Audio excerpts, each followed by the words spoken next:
মক্কার ইতিহাসে এমন এক দিন এসেছিল যেদিন একটি আঘাত শুধু একজন মানুষের মাথায় নয়, পুরো কুরাইশের অহংকারে লেগেছিল।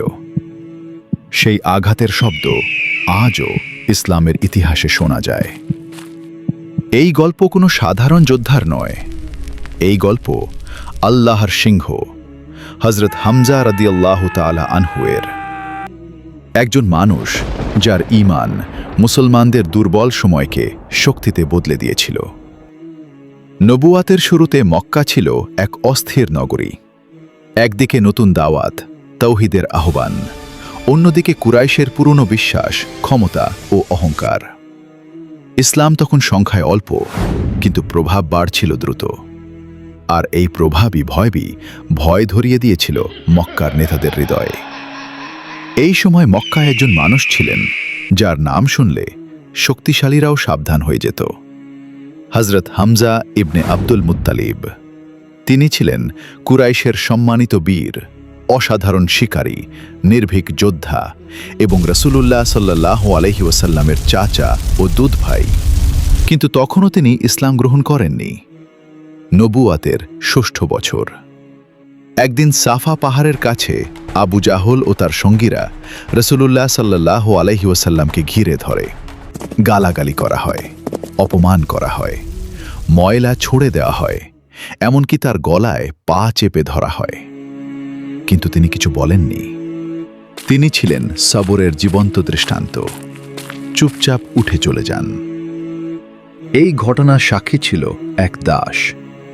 সেদিন শিকার শেষে ফিরছিলেন হামজা, কাঁধে ধনুক, হাতে তলোয়ার।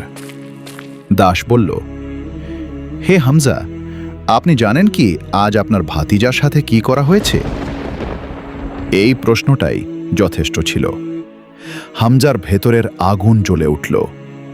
তিনি কিছু জিজ্ঞেস করলেন না, কোনো ব্যাখ্যা চাননি। তিনি শুধু হাঁটা শুরু করলেন কাবার দিকে। কুরাইশদের মজলিস তখন বসে আছে। আবু জাহল সামনে। হামজা ঢুকলেন। কথা নয়, তর্ক নয়, ধনুক তুললেন এবং আঘাত করলেন। রক্ত ঝরল, নীরবতা নেমে এলো। তারপর তিনি বললেন, তোমরাই কি মুহাম্মদকে গালি দিয়েছ? শোনো, আমি তার দিনেই আছি। সাহস থাকলে আমার সাথেও তাই করো। এই মুহূর্তে ইসলামের ইতিহাস বদলে গেল। হামজা তখনও আবেগে ছিলেন, কিন্তু তার মুখ থেকে বের হলো সত্য।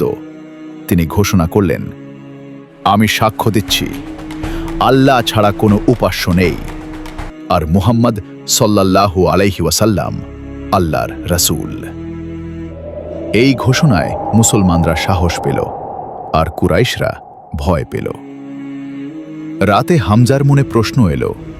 তিনি কাবায় গেলেন, আল্লাহর সামনে দাঁড়িয়ে বললেন, হে আল্লাহ, যদি এই পথ সত্য হয়, আমার হৃদয়কে দৃঢ় করে দাও। এই দোয়ার পর তিনি গেলেন রাসূলুল্লাহ সাল্লাল্লাহু আলাইহি ওয়াসাল্লামের কাছে। রাসূল সাল্লাল্লাহু আলাইহি ওয়াসাল্লাম তাঁকে ইসলামের শিক্ষা দিলেন, জান্নাত ও জাহান্নামের কথা বললেন। হামজার হৃদয় শান্ত হল। এই দিন থেকে তিনি শুধু সাহসী যোদ্ধা নন, তিনি ছিলেন একজন মুমিন। মুসলমানদের ওপর নির্যাতন কমে এলো, কারণ এখন তাদের পাশে দাঁড়িয়েছেন আল্লাহর সিংহ। বদর যুদ্ধ। হামজার তলোয়ার চলেছে বজ্রের মতো। উহুদ যুদ্ধ। মুশরিকরা জানত, যতক্ষণ হামজা বেঁচে আছেন ততক্ষণ বিজয় অসম্ভব। তাই তারা পরিকল্পনা করল। একজন নিখুঁত বর্ষাবিদ, ওয়াহশী। উহুদের ময়দানে একটি বর্ষা ছুটে এলো। হামজার শরীরে বিদ্ধ হল। আল্লাহর সিংহ মাটিতে লুটিয়ে পড়লেন। তিনি শহীদ হলেন। এরপর যা করা হলো তা ইতিহাসের সবচেয়ে হৃদয় বিদারক অধ্যায়। রাসূলুল্লাহ সাল্লাল্লাহু আলাইহি ওয়াসাল্লাম যখন হামজার দেহ দেখলেন, তিনি কাঁদলেন। বললেন, হে হামজা, তোমার মতো কাউকে আর দেখিনি। এই কান্না শুধু এক চাচার জন্য নয়, একটি স্তম্ভ হারানোর কান্না। হযরত হামজা রাদিয়াল্লাহু তাআলা আনহু শুধু একজন শহীদ নন, তিনি প্রমাণ একজন মানুষ ইসলামের ইতিহাস বদলে দিতে পারে। তিনি সাইয়্যিদুস শুহাদা, শহীদদের নেতা। আল্লাহ তার প্রতি সন্তুষ্ট থাকুন।